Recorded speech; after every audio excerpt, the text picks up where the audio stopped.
Hey, welcome back. I'm Nix, your intuitive coach and energy alignment mentor, and this is your weekly energy update where we track what is moving through the collective field so that you can move with it instead of against it.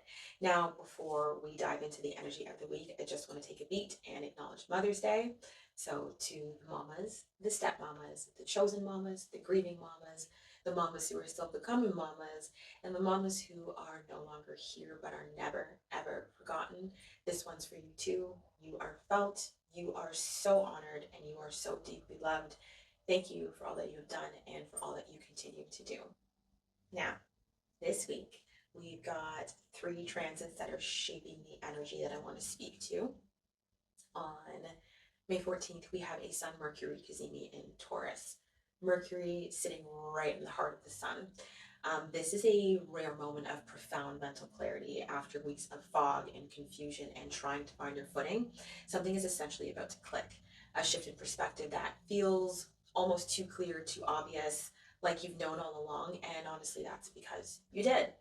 Then on May 16th, we have a new moon, a supermoon in Taurus, conjunct the fixed star Algol. Now, Algol has a reputation. I may be saying it wrong and I do apologize, but it is known as the demon star and it's associated with hardships, crisis, and disruption. However, Algol is connected to the myth of Medusa, and Medusa is not a monster. She's a symbol of transformation, of protection, of many rebirths that we are capable of in this lifetime. So the new moon isn't asking you to be afraid, it's actually asking you to meet what scares you with courage, to see fear as a doorway, not as a dead end. Okay. And then also on the 16th of May, we've got Mars, which conjuncts Chiron and Aries. So old wounds will be surfacing again, but Mars is going to be giving you the fire and the courage to actually face them this time instead of running from it. Okay. So see that as an opportunity and honestly take it. So yes, we've got another big week ahead of us.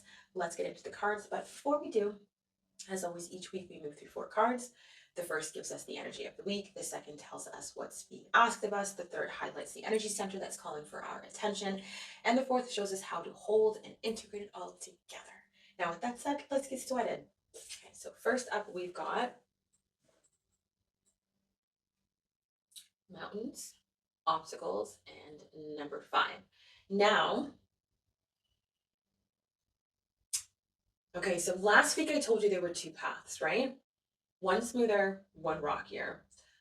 Both going in the same direction, both getting you where you needed to go. And this week, the mountain card is essentially showing me which path some of you chose. Now, some of you chose the mountain, so think the steeper climb, the foggier road. And that tells me a few things. Some of you chose not to move on your own, so spirit is going to be moving you. Some of you stayed still in a situation, a decision, an action that was asking you to shift. And so now you're being pushed through instead of walking through. Some of you haven't felt enough of your own discomfort yet to truly be inspired to make a conscious move. And some of you were just wired to receive your lessons through adversity. And honestly, there's no shame in any of this. We all have our own way, right? Now, on the flip side, some of you chose the smoother path, not necessarily the easy path. So let me be very clear. The path of least resistance does not mean no resistance at all. There will still be curves, bends, turns. You will still need to pivot. There's still going to be obstacles along the way, but you made a move. You took a step, whatever size the step was, and it just got a little lighter for you. Your breath came in a little easier. Your clarity sharpened a little bit more. Your momentum started building. So just keep going, okay? Now, regardless of which path you're on, do not face your obstacles with the default mindset that you chose wrong. Sometimes you need to understand something more deeply, more completely, more fully before you can move forward with the kind of awareness that actually sticks. Obstacles are not here to make you give up. They're actually here to make you creative, to get you to find alternative routes, to discover what you're actually made of, okay? See obstacles as a compass, just like your emotions, just like your energy centers, they are pointing you somewhere. The question is whether you're reading the direction or just feeling the resistance, okay?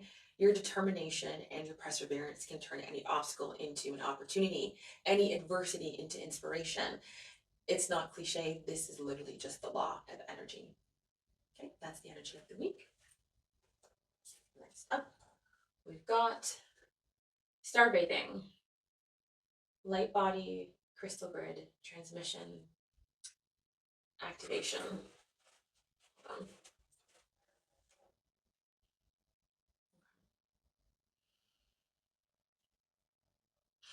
All right, so too many of us are living entirely in our mental body, our emotional body, and our physical body. Very few of us are regularly connected to our spiritual body, our light body, the crystalline energetic layer of who we are at a frequency level.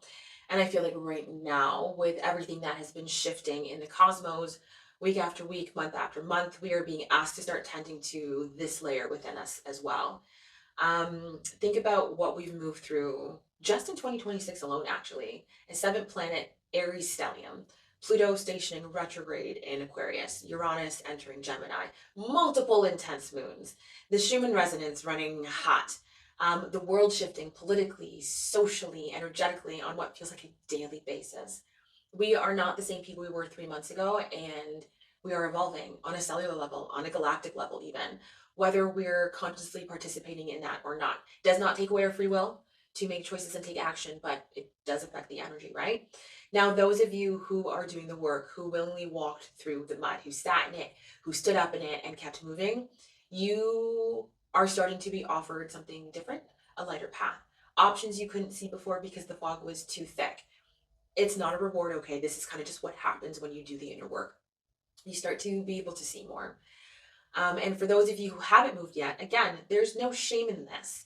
There are reasons. You might not be aware yet. You might not even feel ready. You might have tried before and got burnt so badly that it left you a little jaded, a little bitter, and all of that's valid. But a shift is happening regardless on a level that most of us can feel, even if we can't fully articulate it, okay? So with this card, it's kind of asking you to tend to your light body this week. That might look like going outside and touching some grass, sitting under the night sky, hugging a tree, sitting with the sun with some intention, working with crystals if that's what resonates with you, grounding your feet into the earth, moving your body in a way that feels like prayer, doing whatever helps you connect with the version of yourself that exists beyond the mental noise and the emotional weight, because that version of you has wisdom and it's trying to get your attention, okay? Gosh, I hope you can see that okay. Now, energy center for the week.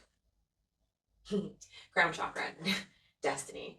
Okay, destiny showing up 2 weeks in a row, right? Because I pulled a destiny card last week, but last week it came through as a collective energy for the week. This week it's landing in the crown chakra, the energy center of universal consciousness, enlightenment, wisdom, purpose, and spiritual unity.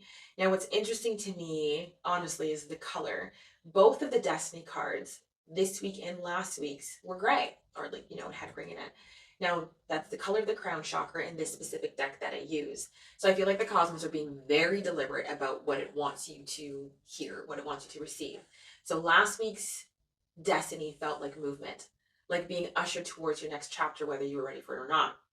This week, it feels a bit different. It feels like a question, not so much a push, more like a pause. And the question within the pause is, are you actually ready for your destiny? Do you truly want it? Do you have what you need to support it as it unfolds? Are you developing the tools? Are you willing to do what's aligned and necessary, including the changes within yourself, within your connections, within your orbit, to allow it to come to be? Now, this is crown chakra energy, but it's not about intellectualizing it. It's about balance. The balance between what your mind is processing and what your body already knows and has known for a while. Something I say to my clients and even myself pretty often, that the body always senses change, the truth, the knowing, the shift in energy before the mind catches up. And so right now, I think with the Sun-Mercury Cazimi this week, bringing that rare moment of mental clarity, some of you are going to be experiencing your mind finally catching up to what your body has known or has been trying to tell you for weeks, maybe even months now. So give yourself some grace in this moment, okay? Give yourself some love and some compassion along the way. Think outside the box. Be adaptable. Don't just do that within the world around you. Do it within your own head too, okay? Your crown, it knows the way, so trust it. Now, how we hold it all together is integration. Now, this is not glamorous. This is not the glamorous part of the journey. Trust me, I know. It's not the downloads, not the breakthroughs, not the high vibe moments that feel electric and expansive. Integration, this is the messy, unglamorous, necessary work of taking everything you've learned, everything you've felt, everything you've moved through, and making it actually real in your daily life, anchoring it down and living it out. Now, if your spiritual breakthroughs aren't showing up in how you actually move through your days, that's not enlightenment. That's kind of like spiritual bypassing with better vocabulary. Integration is the work that closes the gap. This kind of ties the reading together because this feels like that ongoing energy that has been in the collective field for weeks now, if not months. That in between space, the uncomfortable threshold between who you are and who you're becoming, where you are and where you're going.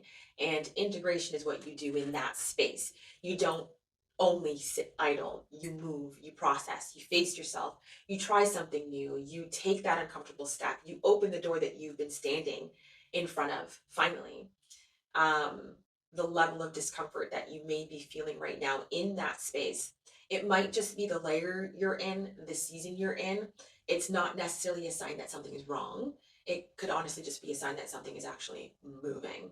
Now, if you integrate, the path gets smoother. Not easy, smoother. If you resist the integration, the path gets rockier, more obstacles, more detours, more seasons of the same lesson, but maybe in a sharper way.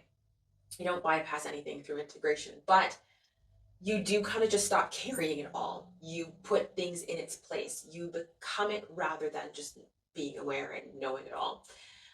So that's the invitation. That's how you hold it all this week. Integrate. And that's your energy for the week of May 10th through 16th. So if this reading landed, please drop in the comments. Which path did you choose last week? The mountain or the smooth road? And what did it teach you? I genuinely want to know.